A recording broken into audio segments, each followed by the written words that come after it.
Yes, good evening. It is 9 o'clock and it's Tuesday the 25th of August, yes. And as I just said, before we went live, I have in the studio Dimitris Agrafiotis. said it right twice now. All the way from the USA. Thank you much for joining us this week. Thanks for having me. It's been a busy old week. Let me go to the double shot. There we go. It's been a busy old week with all sorts of things happening over here and over in the States. So Dimitris and I are going to mull those over, yes, on tonight's show. And we've got a few things that we want to talk about. Yeah, but let's kick off straight away though with the titles, and then we can crack on with the show proper. Indeed.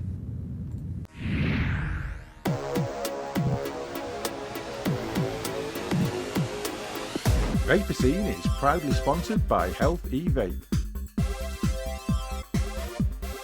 UK purveyor of e-cigarettes and Pure Perfection e-liquids.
Yes, indeed, we are back now. I just saw in chat there I was quiet.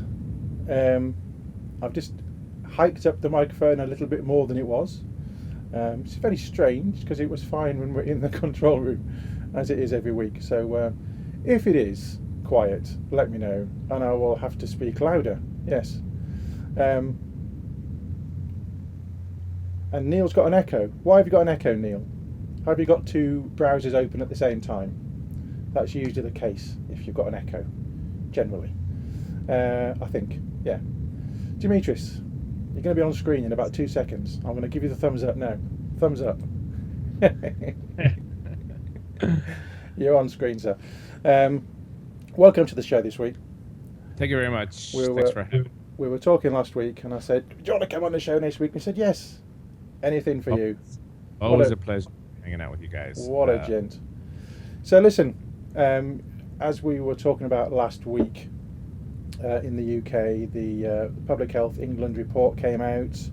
The whole report saying that e-cigs were 95% safer than using lit tobacco.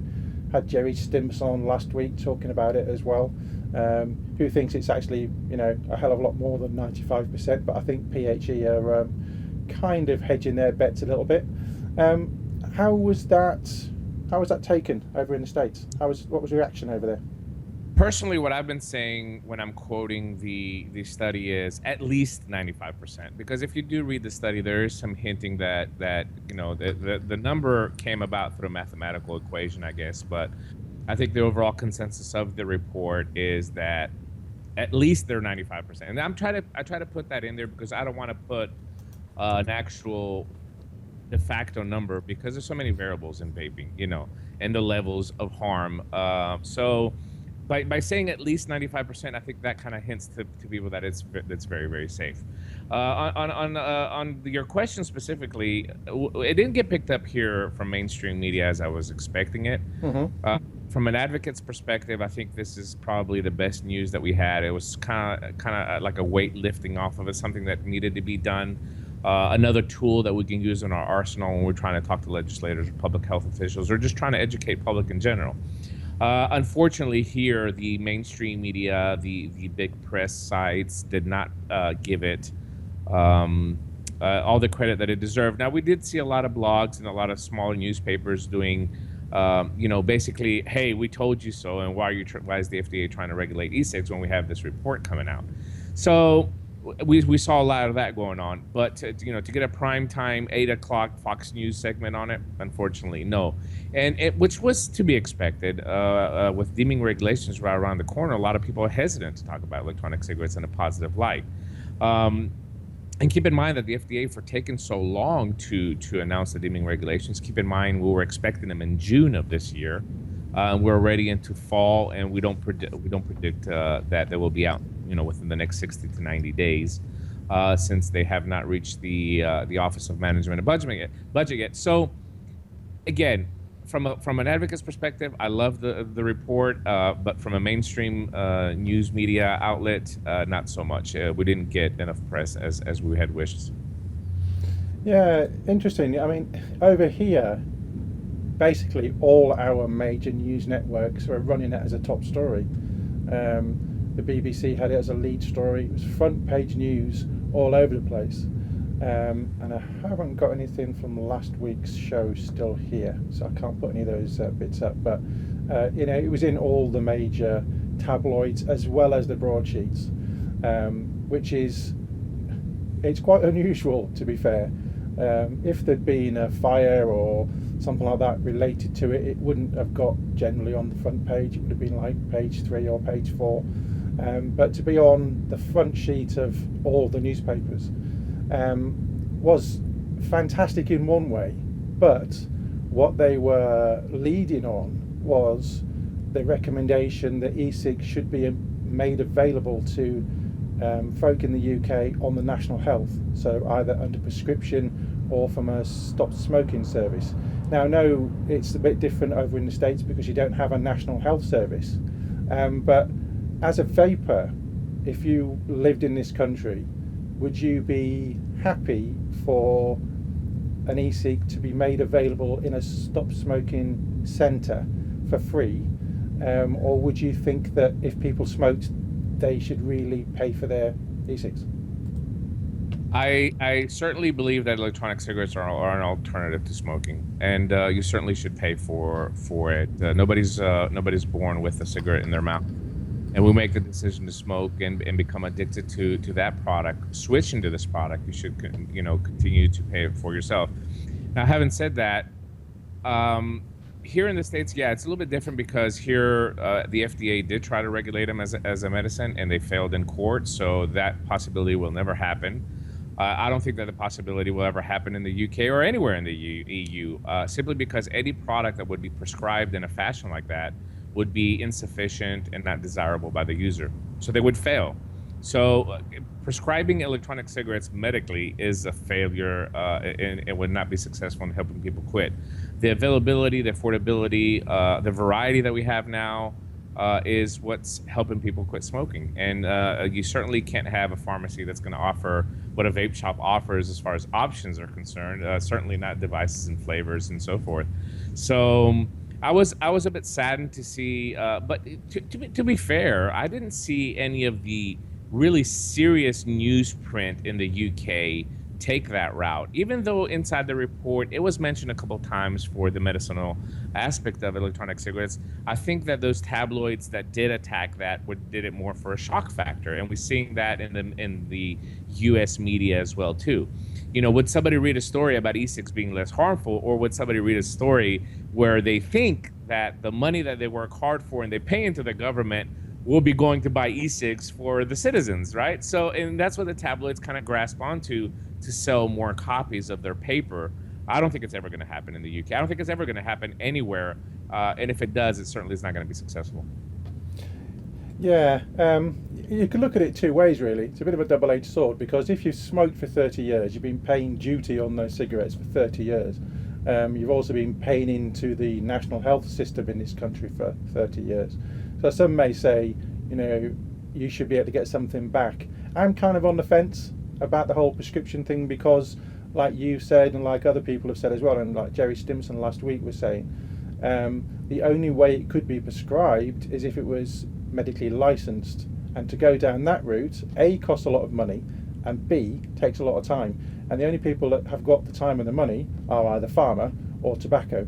So we'll end up with something that is pretty much useless, and maybe somebody will use for a short time, think it doesn't work, and then go back to smoking cigarettes. Whereas Absolutely. yeah, Keep in mind, you made the decision to smoke. Nobody forced you. It wasn't an occupational hazard. We pay into a social security system here to retire one day, right? And it's not the same. You can't put it in the same equation. Cigarettes were not forced upon you. You made the decision to pick up a pack of cigarettes and smoke it. When I smoked, every cigarette that I smoked, especially towards the end of my smoking career, the last 4 or 5 years when I was approaching that age where I had to do something, every cigarette that I lit, I thought about dying. Every one of them. And I did, and I continue to do it. So it's a conscious decision to smoke. It's a habit that we choose to do. So I can't see how the two correlate. It's not like you worked somewhere for 20 years and you're expected to get something back. Now, what you paid in taxes and all that, absolutely. That's because the smoker is the heaviest taxed sin in the world, because nobody complains about it. You always think that you're doing something bad. So when you're doing something bad, you're going to pay the taxes to continue that habit. So I just don't see it that way. And I mean, it's strictly, I know how conflicted you are, because E-Cigs do have the possibility to help millions of people prolong their lives and avoid tobacco-related illnesses. However, we always have to remember that we're ex-smokers, and this is an alternative to the enjoyment that smoking brought us, even though it was bad for our health, and we're doing it to improve our health and continue to do something that we enjoy. Yeah. Before we go on, I've got to mention about the noise. We've got no idea what that noise is. We tried to find out what it was before the show. It's a Skype-related noise, and it doesn't appear to be coming from either of us. So, don't know what it is. The FDA and the NSA together, I think. Yeah, it's the FDA and everyone else kind of listening in. We have no idea what it is. Yes, it is a controversial point in this country, I have to say. And there have been various columnists in the press that have said it's a good thing, it's a bad thing. Personally, I think what needs to happen is that the doctors and the stop smoking services need to be educated in exactly what vaping is all about, and understand fully, and then they'll be able to give advice, not particularly on devices, but give advice on maybe where to start, maybe in conjunction with a vape shop. I don't know. It's a very difficult thing to kind of organise. That's not tobacco and big pharma when you go that route too, as well. So, and keep in mind, Clive Bates said at the TMA last year, which I attended, a vape shop employee, a well-trained vape shop employee, is 100 times better than any cessation therapist. And that's if you go into a vape shop that's geared to help you smoke, you're going to get probably 10 times more information than going to a cessation therapist, okay? There's no doubt about it. But it's impossible with the scope of our industry for that to happen through a governmental program. It's nearly impossible. I mean, you'd have to have a government official basically sitting on FastTech to learn what a new product is coming out every week. So it can't go that route. All they have to do is to say, the harm is less with E-Cigs, go find something that works for you. That's all they have to do. And it's so simple that it's mind-boggling why the government is making it so difficult for smokers to save their lives. Yeah, and it's governments all over the world as well. It's not just Europe, it's not just the States. Australia is another huge minefield, where even nicotine-containing liquid is illegal in Queensland and other places. And they're all changing. They're all trying to get onto the new nicotine alliances. Attila Danko in Australia is a big advocate, and he's trying his best over there, but it's hard to crack, isn't it? It's hard everywhere to crack. I mean, just look at country after country: Malaysia, Japan, China now.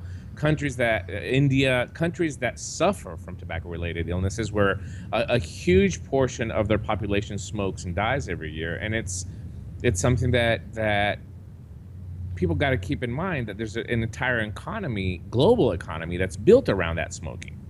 So it's one thing that we say, okay, well, as public health, we want to save these people, But if it's the same funding and it's the same thing that's keeping this global structure economy going, it's a hard thing to give up as well too.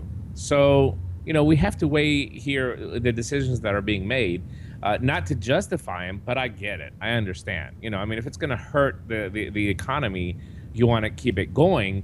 Yet on the other hand, you want them to quit using the assisted methods, which will supplement that money that they're going to lose. Yeah. I've got some comments in chat here.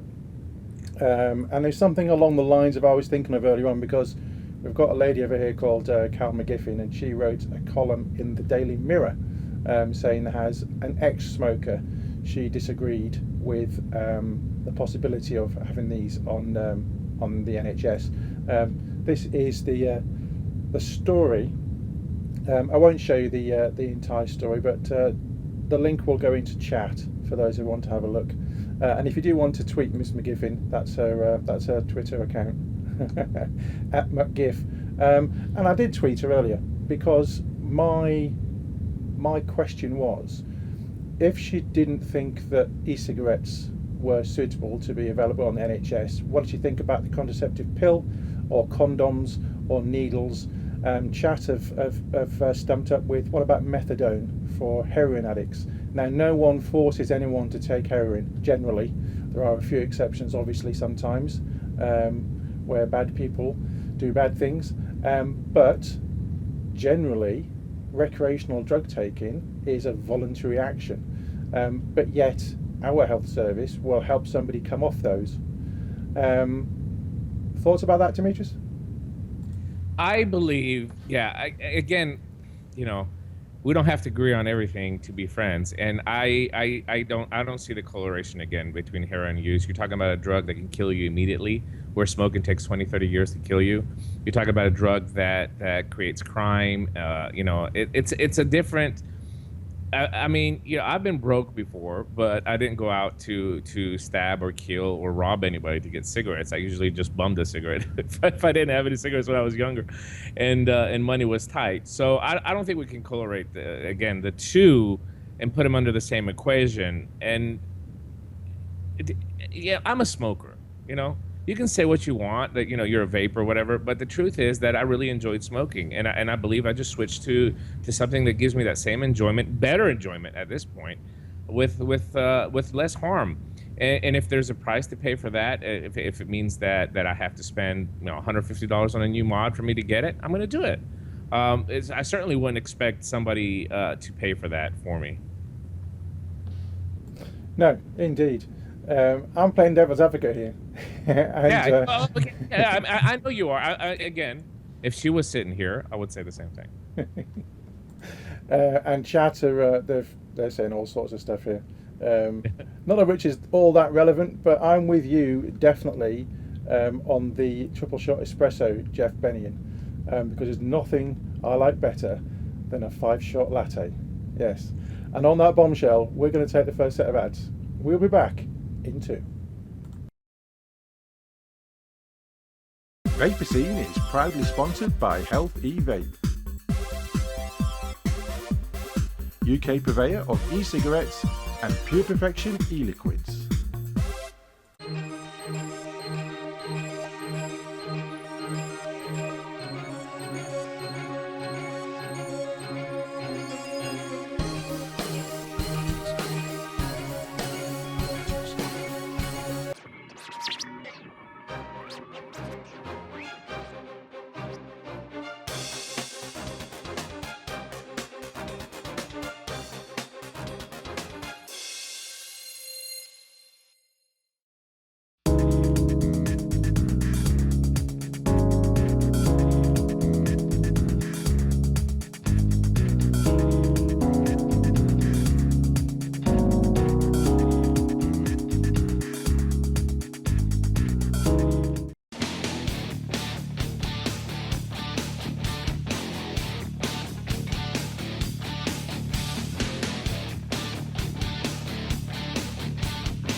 Often imitated, never duplicated. Award-winning service and products from cloud9vaping.co.uk.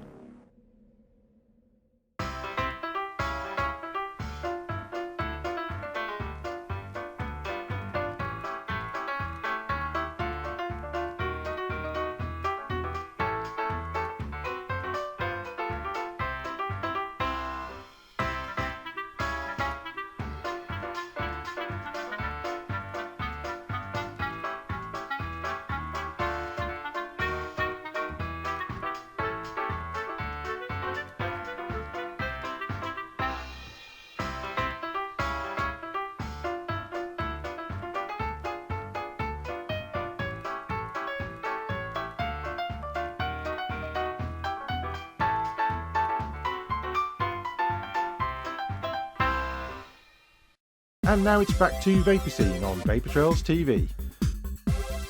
Vaper Scene is sponsored by Healthy Vape, UK purveyor of e-cigarettes and Pure Perfection e-liquids.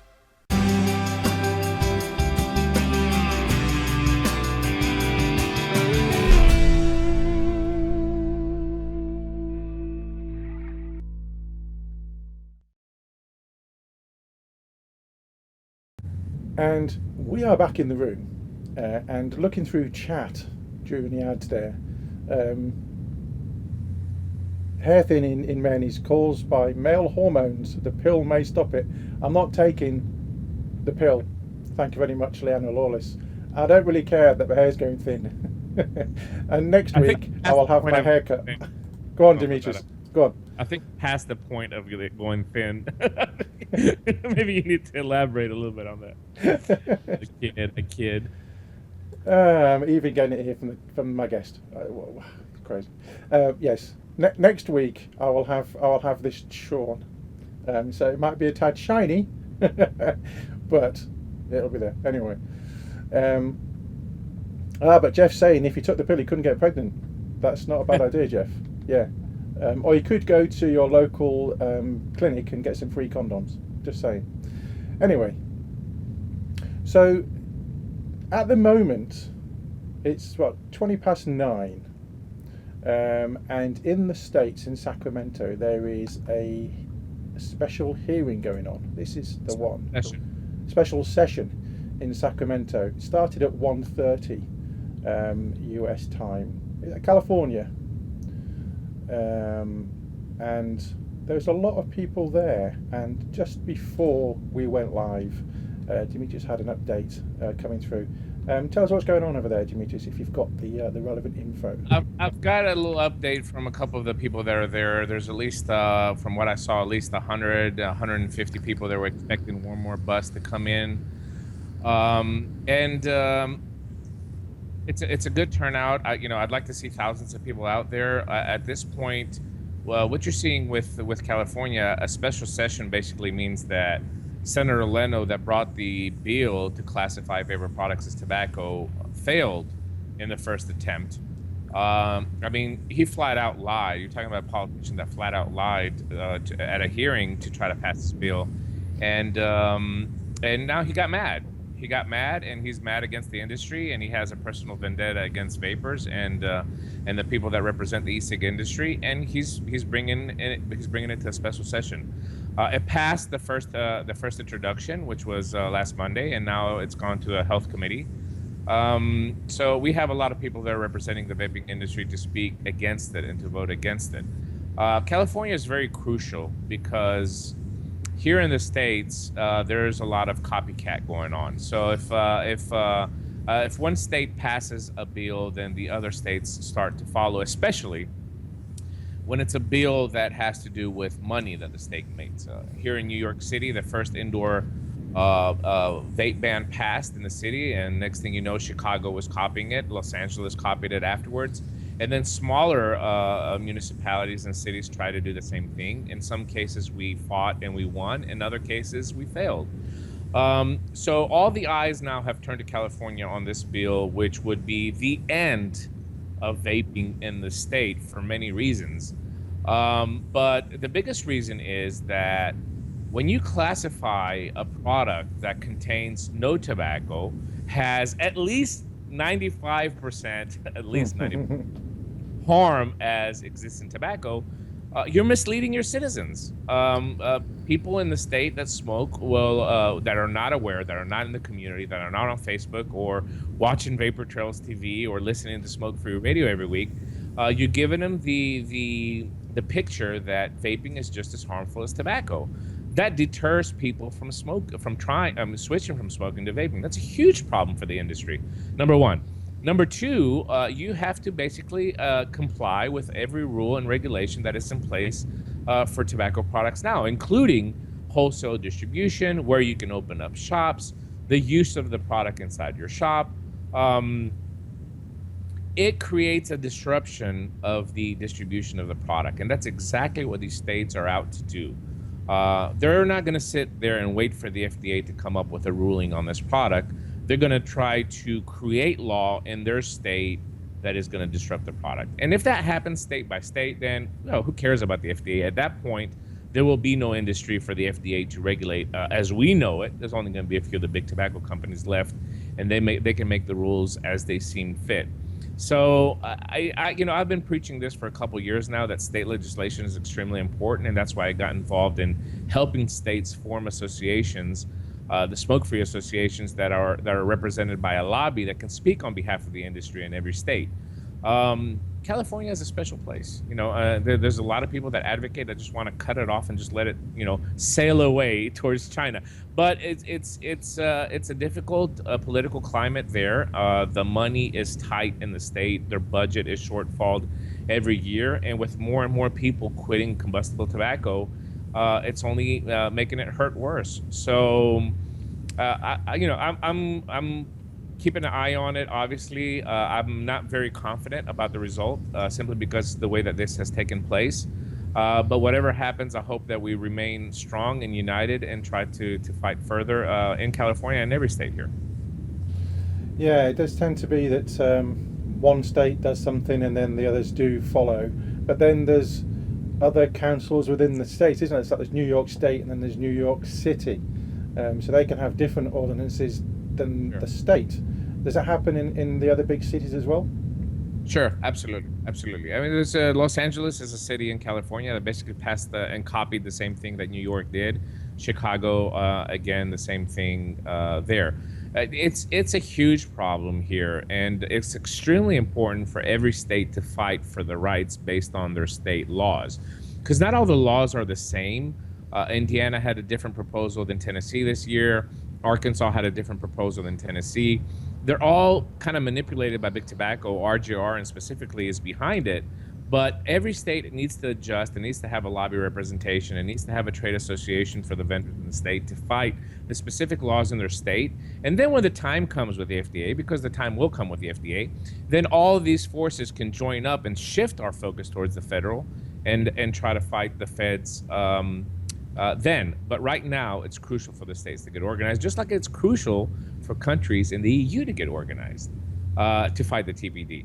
It's very hard to create a movement that is global, if not global, European, that's going to fight the TPD. It's easier to create a movement within each country and then have that movement join forces with the rest of them and fight a European law than it is for trying now to organize on a huge level like it is done. Yeah. What tends to happen is that we end up playing catch up. I mean, the whole TPD thing we've been following since 2013. We were in at the beginning, telling people how it was going to be. We tried various actions and we got various compromises, but the TPD, especially Article 20, has been passed in law, and it's just now a case of how that's implemented in the member states. So it's a bit like the states in so much as there are the different states within Europe, as opposed to the different states within the US. But the different states in the US can have different laws. In Europe, we've got the one regulation, and they can have very slight differences in how that's implemented, but by 2017 it has to be fully in place, and we've only got one legal action going on, from Totally Wicked at the moment. And that's going to be in the courts in October, November time. But yeah, I'm pissed, yeah, go on. Marco. I'm pissed because both of my trips to the UK, even though we had a great time, both of my trips in the UK, I was shocked, amazed, disturbed by how many vapors and vendors, I have to put that out there, I spoke to that had no clue about the TBD. Or they heard about the TBD and they told me, well, I'm ready for it. And I specifically asked one vendor that told me I'm ready for it. I said, how do you know what exactly the TBD rules will be? And he says, well, we'll have a 10 ml bottle and we'll have, we'll have up to 20. I'm like, did you even read the TBD? I mean, how do you even make, I get it. You're trying to market your product and you're trying to instill this confidence in your wholesale clients and your customers that, hey, I'm ready for it. Just like I hear people saying, I've put $8 million to the side. I'm ready for the FDA when it comes. What the hell are you thinking? I mean, how do you know, first of all, that it's going to cost $8 million, which it's not. I mean, it's silly to say that. But I mean, I was so pissed off to talk to so many vapors, especially at a hobbyist type event, because the Vape Jam and the Expo were geared towards the advanced user. Let's not fool ourselves. I was disturbed how many people didn't know what it's going to do, and when in reality, when this is enacted, you're not going to have this expo again, period. So I'm frustrated, I guess, just like you guys are, being advocates over there across the pond, but it's just the reality where we live at. And we can't expect to have million marches of vapors going out there and speaking on behalf of the product. I think that is unrealistic. We shouldn't expect it. I think that the people that do want to do something about it need to step up and work the back channels, just like our position does, to try and adjust laws to benefit the industry as well too. I think one of the problems in California, since you brought it up earlier, I think that we were too late, and now everybody's playing catch up. Vapors have that mentality. They just don't think it's going to happen to them, and then when it happens, everybody's pissed off. Everybody's like, no, you can't do this to us. But guess what? It's too late by that point. All the laws happen in back rooms and backroom deals. Using lobbying. That's how it is, whether we like it or not.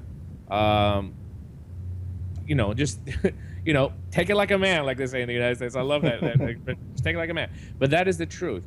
And if people in the EU, if vapors in the EU don't understand exactly what's going on, we have done, and by we I mean the veteran advocates, companies, industry, we have done a poor job of expressing to them how critical the TPD is to the vaping industry.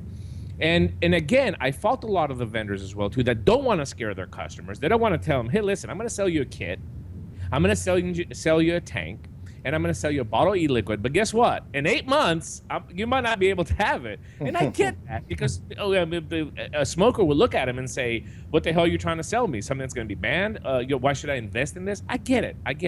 But if you're serious about this industry, you need to stop that mentality and inform your customers how bad it's going to be. And we should do the same thing in the United States as well, too, which we have failed to do. Yeah. Now, I spoke to a vendor at one of the expos this year. I won't say which one it was or which vendor it was. And I asked them what their plans were post-TPD. And they didn't know. They didn't know exactly how it was going to affect them. So I said to them, I hope you haven't mortgaged your house or taken a huge loan to start this company. Because if you don't know now, it could well be too late, and you could well have just thrown all your money down the drain. I was amazed at how many people didn't know what was happening. I was amazed how many people were queuing up 30 deep to get a bag of free juice, and jumping up in the air and shouting and screaming, waving their hands to get some free juice. But when there was some advocacy on the stage, and this is at all the events, when there was people talking about what is happening, there was maybe 15, 20 people there. That was quite upsetting, when people are just interested in getting the free juice. I was going to use a different word there, but I resisted. So they've kind of blinkered. They're kind of walking around with these blinkers on, thinking, I'll be fine, I just want some free stuff. I've just come to get some free stuff and maybe get a new mod. I don't really want to know what's going on with the advocacy side. I don't want to know about the politics. Well, if you don't know about the politics, then you're already going to be losing. And I blame the events a little bit. I'm going to have a huge rant about this Wednesday night on Smoke Free Radio, because I have heard the excuses. Oh, this is a party. This is where vapors want to come and have fun. Everybody wants to come and see the cool stuff and get some freebies or whatever, and that's fine. But promote your event to be that way. Don't give me this bullshit. Excuse me, I don't know if I can say that here. Don't give me this BS that, oh, we care about advocacy and we're inviting the advocates here to speak and we're doing so much for advocacy as an event, and then turn around and tell me that this is a party, okay? It's fine to have a party, but advertise it as a party. Don't advertise it as an advocate event. To me, it really upsets me that we took these events that introduced so many people to vaping and we completely forgot about the smokers. There's not one event that I can say that I have been to that I could, bring a 40-year-old woman inside and tell her, go ahead, this is going to help you quit smoking. And that is sad that we've gotten to that level. Call it what it is, and don't try to use the advocacy to legitimize your event. It's not an advocacy event. It's a big party. You have spoiled the vapors by giving away so much, whoring out your product. That's why vapors, when they go to these events, they expect to walk out of there with 1,000 mils of juice. And if they can't get it, guess what? They're going to go online and they're going to complain about the event.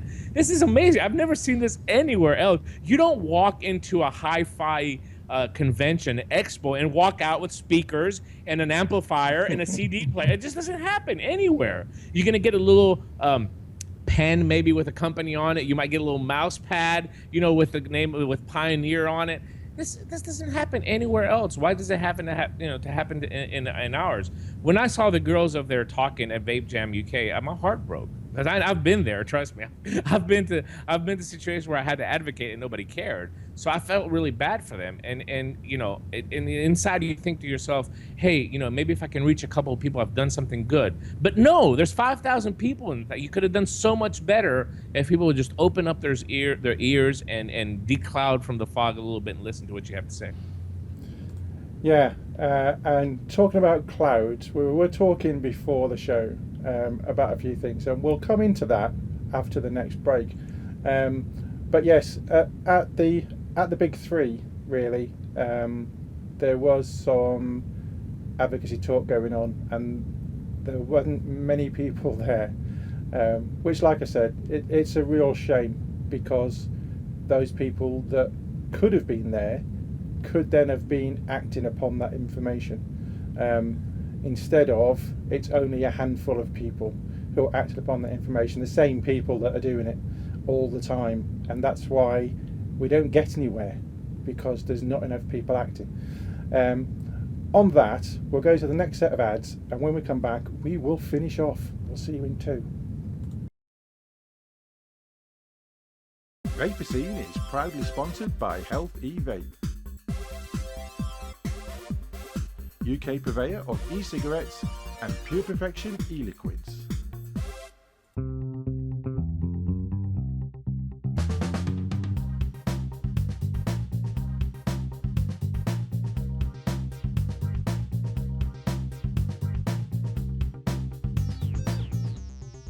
Vapors, Dripper just got 40% bigger. So if you love discovering new e-liquids, tell Dripper what flavours you like and we'll send you 70ml of juice and at least 5 flavours. With a money-back guarantee and free delivery anywhere in Europe, dripper.co.uk.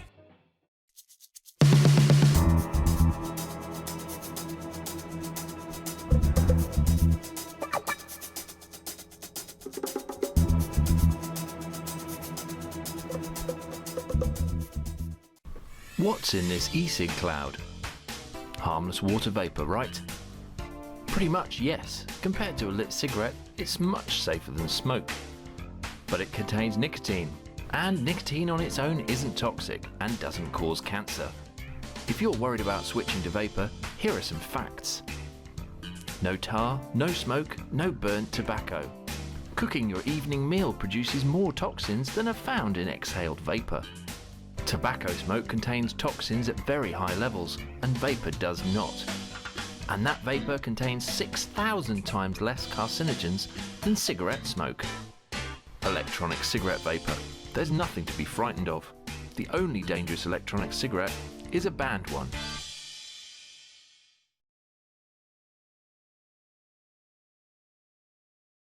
And now it's back to Vaper Scene on Vapor Trails TV. Vaper Scene is sponsored by Healthy Vape, UK purveyor of e-cigarettes and pure perfection e-liquids.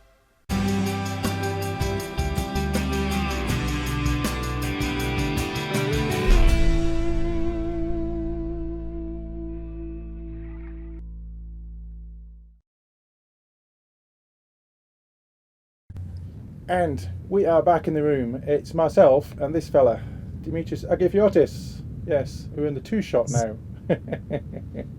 I've taken you off big picture. You're now on small picture with me. And Dimitris and I were talking again during the break there, carrying on that little bit of chat. But you said something interesting about the sub-ohm culture and cloud chasing before the show. Do you want to just go back on that with me? Yeah, and that's a question that we're getting a lot from the hobbyist community, and I think somebody even in the UK in the first in the Vape Jam tried to kind of put us on the spot about it, because I think a lot of people have a misconception that we don't. Apologize about that, but I think a lot of people have a misconception about what me and Phil think about sub-ohm, and I'm actually using a sub-ohm tank here at 43 watts. It doesn't mean that we don't like sub-ohming, but I think that as a community and as an industry, we have shifted our focus from the smoker, and exclusively at this point, we're catering to the advanced user. Mm-hmm. There is nothing wrong with somebody taking the journey like we did, and we started at point A and we got to point Z and we learned everything in between. But it's extremely hard for somebody like me to tell me and make me believe that given a smoker 3 milligram e-liquid in a sub-ohm tank will help him quit smoking, because we don't smoke that way. I never lung inhaled a traditional tobacco cigarette, and I'm talking about only traditional tobacco cigarettes, by the way. I just want to put that out there because some people have made some other comments on that as well too. But one of the reasons people ask me now, I haven't put a video up on my YouTube channel in the last 2 months, I think, or maybe a month and a half. Literally, from China, the last 25 packages I've gotten are sub-ohm tanks. And I just don't have the desire. I mean, I started doing videos. YouTube is not my source of income. I don't do YouTube videos to make a living. I could easily pump out 2 videos a day if that was the case, but I don't vape that way, number one. I don't think it's accurate for me to sit there and digest all these tanks, which pretty much vape all the same. But second of all, it kind of takes away from my mission, and my mission was to help people quit smoking. And if I don't have the products to review, I don't have the starter kits like they used to come in to review, I just don't want to do videos anymore. I think what we need to do is, as a community, the hobbyist side of it, the cloud chasing side of it, the sub-ohm side of it is a welcome addition. I think it can cater to some of the people that are, fidgety, gadgety, that enjoy that whole process. There's nothing wrong with sub-ohming. What is wrong is shifting that and pushing it on smokers and trying to convince me and smokers and other people that is what people need to quit smoking. That is absolute horse crap. We need more products out there to increase our database of users, to get more smokers to quit, to increase our numbers of people that vote, that can actually make a difference, and go back to the basics. Go back to what all of us started doing these shows, and all of us that got involved in the community were out there to do, and that is to help people transition. Let's not try to make it seem that, oh, we hate cloud chasing. No, I think that there's a place and a time for everything. However, don't have the entire industry shift towards cloud chasing, and always keep an eye on the prize, and the prize is to help people quit smoking. Yeah, I totally agree with that. It seems to be that what's happened is everything was ego, and then it moved on and moved on and moved on and moved on, and now it's more watts, more watts, more watts. Temperature control, which I happen to think is probably one of the second best things to happen in vaping. First one is they actually discovered in the first place, actually created in the first place. But what needs to happen is they need to start putting more R&D into making a better starter product, something that is much better than what we had at the beginning. And obviously what we have now is just worlds away from what there was 5-6 years ago. I meant one thing, Marco. Let Yeah. me just interject here really quick, just to give you an idea. Last year at ECC, me and Phil walked through 450 juice makers in this 3 buildings, whatever they had. 450 juice makers. Not one of them had 12 milligram juice. Not one of them. So you tell me that's a tobacco harm reduction movement. I call BS on it every day. Criticize me, say what you want about me, but you're going into an event and supposedly bring your smokers, we're going to help them quit, and you don't have liquid at 12 minutes. 6 was the most that you could find, if you found that, right? So that to me is not tobacco harm reduction. That is a hobby. That is a skill set. I've seen some of these coils, man. I swear I can't do them. But, I mean, it's a skill set. It's something that people enjoy doing. Go for it. I have no problem with it. But don't tell me that's tobacco harm reduction movement. Yeah, I have to agree on the whole juice thing. It's very difficult to get 18, 24, 36 at some of the shows this year, I have to say. Now, I mean, I use anything 18 and below. When I was just doing mouth to lung, that was usually 24. I've kind of gone down now, so it's 18 down to 3, depending on what device I'm using. But the people that wanted to get 24, for instance, weren't really getting a decent shot of it, because a lot of the good juice was only available in small milligram. I would hate to see what happens to David Dorn if he comes to a US show. I mean, there's no way he's going to find any e-liquid to vape. I mean, it's just nearly impossible for him to find anything over here. We'd have to carry on like 100 milligram nicotine with us to pump in his juice. But it's serious. I mean, that is the truth. I think that's one of the reasons why we're hearing a lot of people that are failing trying vaping. Not to mention, the biggest elephant in the room that nobody brings up is the cost of vaping has gone up. Mm-hmm. Because when you're using 3 milligram e-liquid, or when I use 6 milligram in my Sub-ohm tank, I vape 15 mils a day to get the nicotine that I need versus the 12 milligram that I use in my K-Fun. So now you're introducing a smoker that's used to spending $10 or 10 pounds a day or whatever, 5 pounds a day in cigarettes, and you're introducing him into a tobacco harm reduction movement where he has to spend twice as much on a Sub-ohm tank that you set him up that drinks juice, right? And that's why we're seeing a lot of people fail. We keep telling everybody vaping is cheaper, than you save so much money. BS! You're spending twice as much now with these Sub-ohm tanks that are going through 15, 20 mils a day. And some of these premium juices, and I quote that, are charging $23, $24, $27 a bottle. Mm-hmm. If you're vaping 15, 20 mils a day, you're spending 3 times as much as you did with cigarettes before. So let's not forget about that aspect that nobody wants to bring up, obviously, because everybody's making a ton of money in the juice business. So it's extremely important to go back to the basics. High milligram nicotine, good starter kits. The last tank that came out that I can recommend to a smoker is still, after all, I mean, it seems like it's a century ago the Aspire Nautilus came out. It's still the only tank that we can recommend to a smoker. Where has the innovation come for the smoker? It stopped there. And that's because everybody's catering to the existing vaping industry and not to the smoker. Yeah, I got a question here from chat. This is from Morph.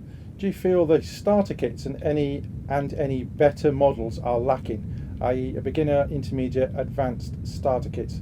Is there a place for that? What do you think about that?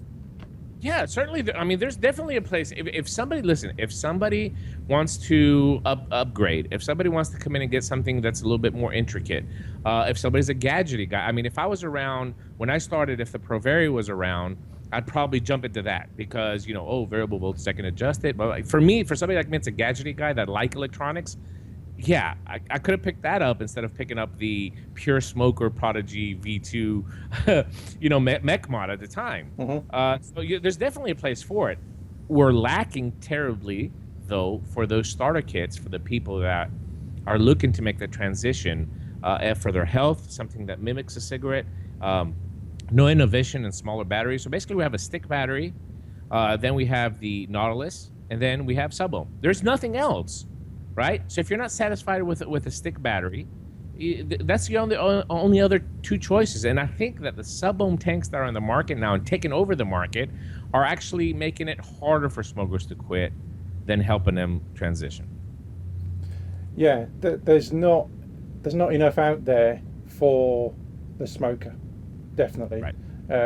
You know, if you go to any vape shop, you'll usually find the little starter kit, which is a bubble, a plastic bubble with a CE4 and a 650 mAh battery and a USB You charger. can't use that anymore, though, Marco. You can't use that anymore, Marco. You know why? Because all juice now is 70% VG. Yes. Yeah. So that's, again, this is stuff that people are not talking about. Because when I started vaping, I was vaping a 90% PG juice, or 100. It could have been, I don't know. It was China. I'm assuming it was all PG.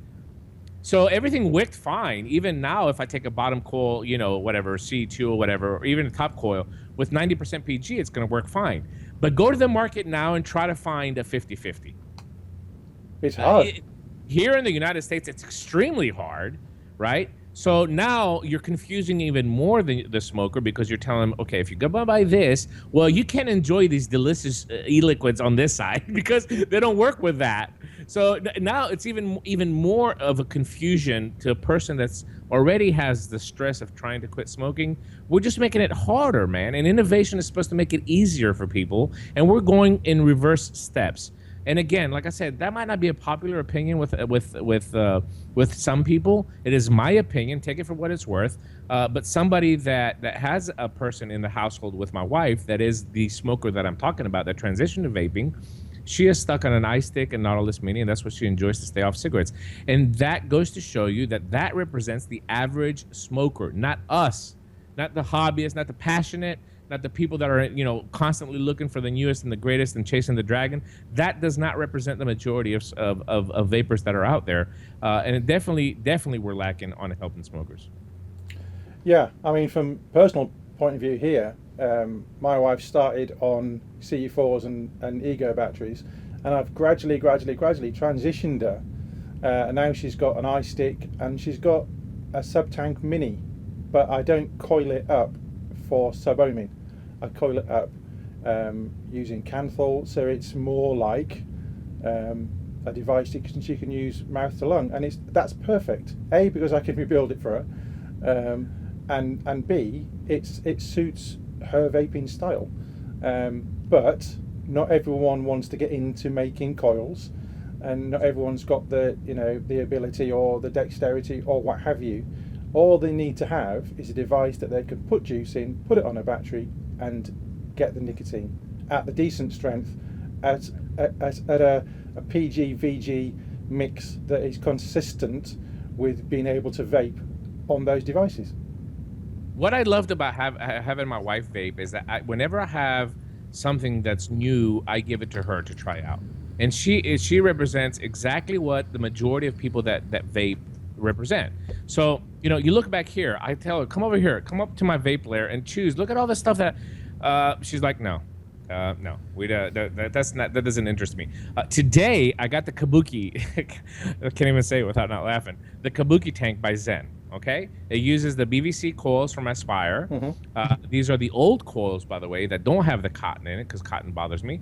So I got the Kabuki tank in. I bought two, because these are mouth to lung tanks, and when I had Zen on the show, he told me these are geared for smokers, and we still have the Kabuki tank, and it's gonna help. So, you know, just like any other, vapor that has shiny Titus, went and ordered two tanks, got them in.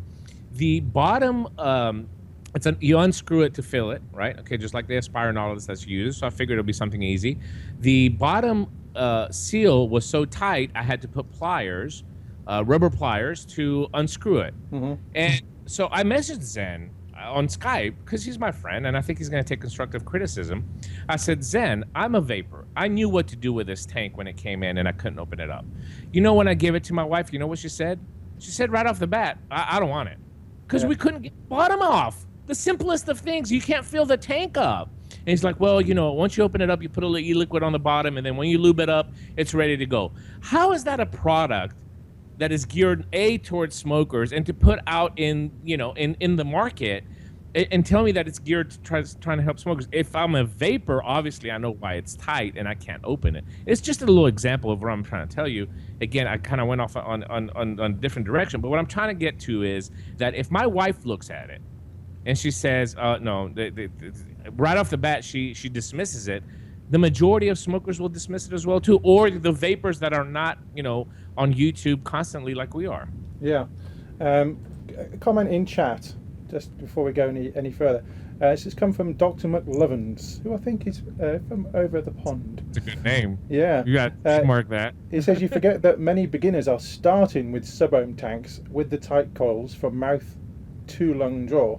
So the 70 VG is better because it takes out the PG allergen problems usually, and you create the throat hits with additives in the juice. Certain flavours of add throat hit. Do you agree with that? I don't agree with it. I mean, we saw a mouth-to-lung coil come out from Kanger and Aspire in the last 2 months. So all this happened in the last 2 months because before they didn't have them. Kanger, after pressure of me and Phil, introduced the mouth-to-lung coil in their tanks because we always kept saying that we're putting all these sub-ohm tanks and we're putting all these sub-ohm coils, but what's going to happen for the smokers? In my opinion, the Kanger coil does not work that great.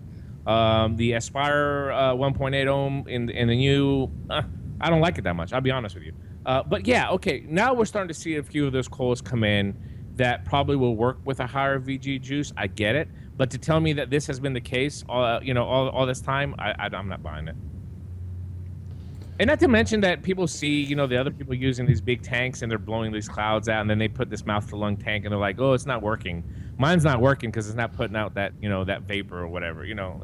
It's the reality, folks. I mean, I guess, a lot of people don't want to hear it, but that's the truth.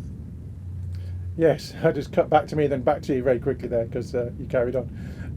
Yeah, I think it's a real problem, and the manufacturers need to think about what they're doing really, and start producing things that smokers can start on, and smokers can, again, once they've started, can then start moving up. It's all gone very fast. It's all gone very quick.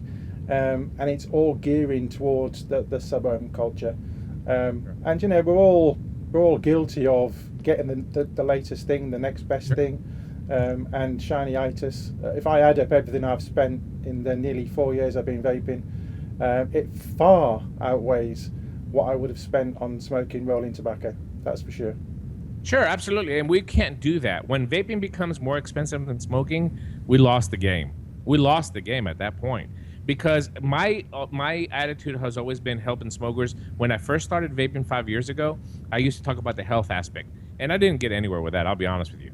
Because you can't sit there in 20, 30 minutes and explain why vaping is better than smoking. And we didn't have the at least 95% less harmful study at the time. So what I always used, hey, how much are you spending on cigarettes? $200 a month? Well, try this, you're going to spend $50 a month. I can't do that anymore. No, I can't do that anymore. So that's taken that argument out of the window as well too, and it should be cheaper. It should be cheaper than smoking because we don't have, the taxes that have been imposed and punished people for smoking all these years. We don't have them. The only one that's punishing now is the industry, the premium, the hype, the Instagram following. That's what's punishing the industry now. China only reacts to the market. It's us that are demanding it, the shops that are selling it, and that's what China's putting out, period. Yes, it is. It's supply and demand. It really is. We are demanding it. Vapors are demanding it, so China are producing it. Maybe we need to start demanding better starter products, and maybe we need to start talking more to the Chinese manufacturers and the Chinese vendors, to see what they can do. There must be something they can do. Listen, we are out of time. We've filled the hour. Yes, you're back on screen there. I'll put the double shot. There we go. Yes. I was getting started. Now you're telling me to leave. What kind of mess is that? You can think about this, and you can carry on your show tomorrow night. I will. Now, what time does your show go out in the States? It's 9 p.m. Eastern in the States, which is very, very late for you guys. However, SoundCloud.com/VP Live. You can find all my replays. All the podcasts are posted there under Smoke Free Radio. And of course, Facebook, Instagram, Twitter.com/Vaping Greek if you want to interact with me. I'm always open to good vape discussion. Yes, indeed. And it's very easy. You can even download the shows in MP3 and play them back, which is what I did with your last show. Yes, little bit late, but you did have Laurie and Jolly on last week's show. I did. I really enjoyed it. Up late. Fantastic. I just love talking to people that are so educated on it. She was wonderful, and I got so many great comments on her being on the show. And so yeah, it was great having her on. First time too for me, so really enjoyed it. Very good. It's a beautiful thing. Support it. Indeed. Wise words there. You need to do that. So look, we're out of time. Firstly, I'd like to thank Dimitris for coming on the show. It's always a pleasure to have this gentleman on, and we will get him on again soon, no doubt. Yes, I will be Facebooking him as I usually do. So don't forget, tomorrow night it's The Cave with Matt and Ridian, and Thursday, OMG, Thursday, the man is back. Hi-Fi Stud, Dave Dawn that is, will be back in the room for the Haze Hour. I've got no idea what's going on. Tune in. I'm the #1 David Dorn fan. I gotta tune in. Dimitris is the #1 David Dorn fan. So yes, Thursday Haze Hour. Monday you will get the old gits, Bob and Chief, and then I'll be back next week with Vaper Scene. I've got no idea what I'm doing, but I'm sure I'll find something. So say good night, Dimitris. Good night, everybody. Thanks so much for having me on. And fight the TBD. Do your part over there. Next time I come to the UK, which it won't be for another 6 months. Me and Phil have blacked it out. So, but when I do come to the UK, I want you guys to be winners. There you go. You heard it there. Also, don't forget you can tune into RY4 Radio. The link has gone into chat. I will see you next week. Have fun. Happy vaping. Peace out.